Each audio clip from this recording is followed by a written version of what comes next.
सभी को मेरा नमस्कार। आज हम कक्षा 10 में समास पढ़ने जा रहे हैं। सबसे पहले हम समास की परिभाषा देखते हैं।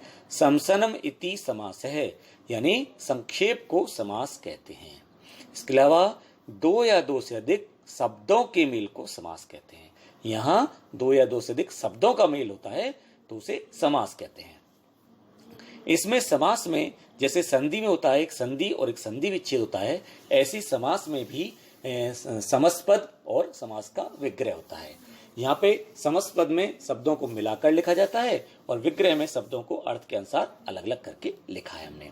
जैसे मान लो एक शब्द है यहाँ पे सीताया पति, अब यहाँ दोनों शब्द अलग अलग हैं तो ये समास का विग्रह है। अब इसको हमने मिला के लिखा सीतापति तो ये हो गया समस्त पद कहलाया। अर्थात जब शब्दों को अलग अलग करके लिखते हैं तो वो तो समास का विग्रह है और मिला के लिखा तो वो कहलाएगा समस्त पद। ठीक है, अब ऐसे ही जिसमें हम समस्त पद और समास विग्रह के बारे में और देख लेते हैं। समास युक्त शब्द समस्त पद कहलाता है, यानी जिसमें समास हो रहा है वो क्या कहलाता है, समस्त पद कहलाता है। जैसे विद्यालय, सीतापति। और समास का विग्रह क्या होगा, समस्त पद का अर्थ समझने के लिए शब्दों को अलग अलग करना। एक बार और समझें, समस्त पद का अर्थ समझने के लिए शब्दों को अलग अलग करना समास का विग्रह कहलाता है।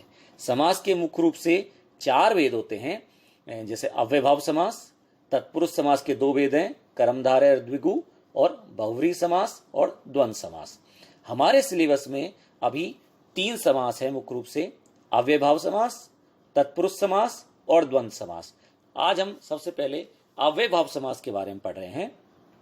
अव्ययभाव समास में क्या होता है, तो अव्ययभाव समास में मैं बताना चाहूंगा, अव्ययभाव समास में पहला शब्द अव्यय होता है और दूसरा शब्द संज्ञा होता है। इसमें पहला शब्द अव्यय और दूसरा संज्ञा होता है। इस समास में पूर्व पद का अर्थ प्रधान होता है, यानी 2 पद होते हैं समास में, तो पहले पद का अर्थ प्रधान होता है, मुख्य होता है।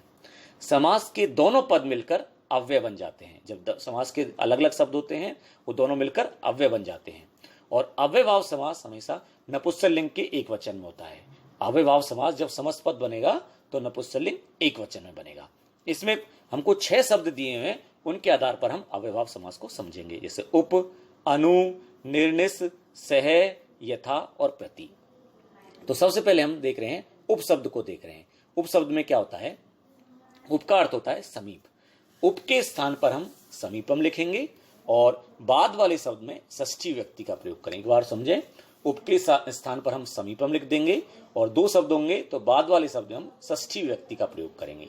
उदाहरण से समझें, जैसे समस्त पद में आया उपग्रामम, इसका हमको विग्रह करना है। जैसे संधि और संधि विच्छेद होता है, ऐसी समास में समस्त पद और समास का विग्रह होता है। जैसे हमें शब्द आया उपग्रामम, तो मैंने कहा था उपग्रामम में बाद वाला शब्द है ग्रामम, उसमें हम बाद वाले शब्द में षष्ठी व्यक्ति का प्रयोग करेंगे। उपग्रामम का मतलब गांव के पास, तो सब षष्ठी व्यक्ति लगाएंगे इसमें, तो ग्रामस्य। और उप के स्थान पर मैंने कहा समीपम लिखेंगे, तो ग्रामस्य समीपम। ऐसे उपनगरम, तो नगर की षष्ठी व्यक्ति नगरस्य समीपम। उपयमनम, अब यमुना शब्द जो है इसमें जो समस्त पद बन रहा है, ये ध्यान रखने वाला बात है, समस्त पद बन रहा है जो नपुंसकलिंग में बन रहा है। अब उपयमनम, यमुना शब्द स्त्रीलिंग का है, तो स्त्रीलिंग में यमुना शब्द की षष्ठी व्यक्ति यमुनाया और उप की जगह समीपम। अब मान लो हमारे विग्रह आ गया, विग्रह से समस्त पद बनाना हो, जैसे मान लो नगरस से समीपम दिया है तो समीपम को वापस उप लिख देंगे और नगरस जो षष्ठी व्यक्ति है उसको वापस नपुंसकलिंग में एक वचन बनाएंगे, उपनगरम। ठीक है, अब अगला शब्द है जैसे उपगुरु। उपगुरु में गुरु शब्द की बाद वाले शब्द में षष्ठी व्यक्ति लगाएंगे गुरु और उप के स्थान पर समीपम। इसके बाद हम दूसरा शब्द ले रहे हैं जैसे अनु। अनु के स्थान पर 2 अर्थों में, जैसे योग्यता अर्थ में तो योग्यम लगेगा और पीछे वाले अर्थ में पश्चात शब्द का प्रयोग होगा। अनु के साथ 2 शब्द होंगे कि अनु के स्थान पर योग्यता वाले अर्थ में तो योग्यम और पीछे वाले अर्थ में पश्चात का प्रयोग होगा और शब्द बाद वाले शब्द में षष्ठी व्यक्ति का प्रयोग करेंगे। उदाहरण से समझे हम, जैसे अनुरूपम। अब मैंने कहा था रूप के अनुसार, तो रूप के अनुसार यानी योग्यता अर्थ में आया, तो बाद वाला शब्द रूपम है, उसमें षष्ठी व्यक्ति लगाएंगे रूपस्य और अनु के स्थान पर योग्यम, क्योंकि ये योग्यता वाला शब्द है। रूप के अनुसार, तो बाद वाले शब्द में रूपम में षष्ठी रूपस्य और उनके स्थान पर योग्यम। अनुगुणम, गुणों के अनुसार, तो गुणानाम योग्यम। ऐसे ही अनुरथम, अब रथ के पीछे वाले शब्द में हम पश्चात लगाएंगे अनु के स्थान पर, तो रथम बाद वाला शब्द में उसमें षष्ठी व्यक्ति लगा रहे हैं, रथस्य पश्चात। ऐसे अनुमृगम, मृग के पीछे पीछे, हिरण के पीछे पीछे, तो मृग की षष्ठी व्यक्ति मृगस्य और अनु के स्थान पर पश्चात। अगला शब्द है हमारा निर और निस। निर और निस के स्थान पर हम अभाव शब्द का प्रयोग करेंगे। निर और निस के स्थान पर अभाव है और शब्द में वही षष्ठी व्यक्ति लगाएंगे। जैसे निष्फलम, अब फल में हम बाद वाला शब्द है उसमें षष्ठी व्यक्ति लगा रहे हैं फलस्य, और निस के स्थान पर अभाव है, फलस्य अभाव है। ऐसे निर्जनम, लोगों का अभाव, तो बाद वाले शब्द में हम षष्ठी व्यक्ति लगाएंगे, लोग बहुवचन में हो गया तो जनानाम, और निर के स्थान पर हम लगाया अभाव है, जनानाम अभाव है। मान लो यहाँ पे हमको विग्रह आ जाए, उसको समस्पद करना है, तो अभाव के स्थान पर वापस हम निर लिखेंगे, उसको पहले लिखेंगे, और जनानाम को नपुंसक, जो समस्पद बनता है वो नपुंसकलिंग बनता है, निर्जनम। ऐसे निर्मक्षिकम, इसमें बाद वाले शब्द में षष्ठी व्यक्ति, मक्खियों का अभाव, मक्षिकाणाम, और निर के स्थान पर अभाव है। ऐसे निर्जलम, जल का अभाव, तो जल में षष्ठी व्यक्ति जलस्य, और निर के स्थान पर अभाव है, जलस्य अभाव है। इसके साथ हमको अगला शब्द है सह। सह के स्थान पर हम सहितम का प्रयोग करेंगे, और इसमें बाद वाले शब्द में तृतीय व्यक्ति का प्रयोग करेंगे। जैसे सपुत्रम, पुत्र के साथ, तो पुत्र में हम कौन सी तृतीय व्यक्ति लगाएंगे, पुत्रेण, और सह के स्थान पर सहितम, पुत्रेण सहितम या सह भी लगा सकते हैं। ऐसे जैसे सह शरीरम, अब शरीर बाद वाला शब्द है उसमें तृतीय व्यक्ति, शरीरेण सह या शरीरेण सहितम। सह क्रोधम, क्रोधम में तृतीय व्यक्ति, क्रोधेन सहितम। अब हमको जैसे मान लो शब्द दे दिया क्रोधेन सहितम, विग्रह दे दिया, उसका समस्पद बनाना है, तो सहितम के स्थान पर सह करेंगे, और क्रोधेन में वापस प्रथम व्यक्ति, और एक वचन में तो सह क्रोधम नपुंसकलिंग में बनता है ये शब्द समस्पद। अगला है हमारा जैसे यथा। यथा शब्द में हम इसमें यथा का मतलब होता है, इसमें जो शब्द लगाते हैं अनतिक्रम लगाते हैं, इसका मतलब होता है उल्लंघन न करना, है ना, उल्लंघन न करना।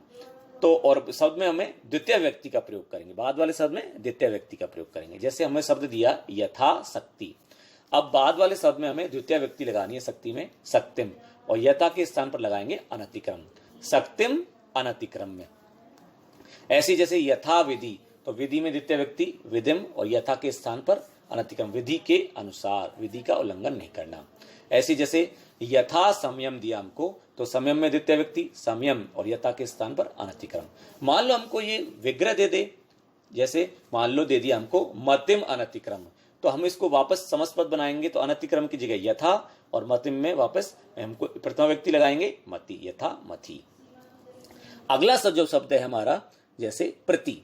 प्रति शब्द हमको दिया हुआ है, तो प्रति शब्द में, प्रति का मतलब होता है इसमें आवर्ती यानी बार बार आना, इसमें शब्द को दो बार आएगा वो, जो प्रति शब्द को इसमें प्रति शब्द जो है इसमें जो शब्द आएगा वो बार बार यानी दो बार आएगा, और इसमें द्वितीय व्यक्ति का प्रयोग करेंगे। जैसे हमको शब्द दिया प्रतिदिनम, और बाद वाला शब्द है इसमें, उसको हम दो बार प्रयोग करेंगे और उसमें द्वितीय व्यक्ति लगाएंगे, दिनम दिनम, और प्रति के स्थान पर प्रति और कै जगह इति भी आ जाता है, दोनों सही है। तो प्रतिदिनम का बाद वाले शब्द को दो बार लिखेंगे और द्वितीय व्यक्ति लगाएंगे, दिनम दिनम प्रति या इति। ऐसे प्रति नगरम, तो बाद वाले शब्द में द्वितीय व्यक्ति लगाएंगे और उसको दो बार लिखेंगे, नगरम नगरम प्रति। अब मान लो हमको विग्रह दे दिया जैसे ग्रहम ग्रहम प्रति, और उसका समस्पद बनाना है, तो हमको कैसे लिखेंगे, सबसे पहले प्रति को तो पहले लिख देंगे और ग्रहम को एक बार लिखेंगे, प्रति ग्रहम। ऐसे मासम मासम प्रति, तो प्रति को हम पहले लिख देंगे प्रति, और मासम को दो बार लिखा हुआ इसको एक बार लिख देंगे प्रति मासम। ऐसे हमारे शब्द आया प्रति ग्रामम, तो बाद वाले शब्द को हमको दो बार लिखेंगे, ग्रामम ग्रामम, और प्रति के स्थान पर प्रति या इति। इस प्रकार हमने अव्ययभाव समास पढ़ा। छात्र सभी वीडियो को ध्यान से सुनेंगे, और जो वर्कशीट देंगे उसको हम और सभी छात्र नोटबुक में करेंगे। धन्यवाद।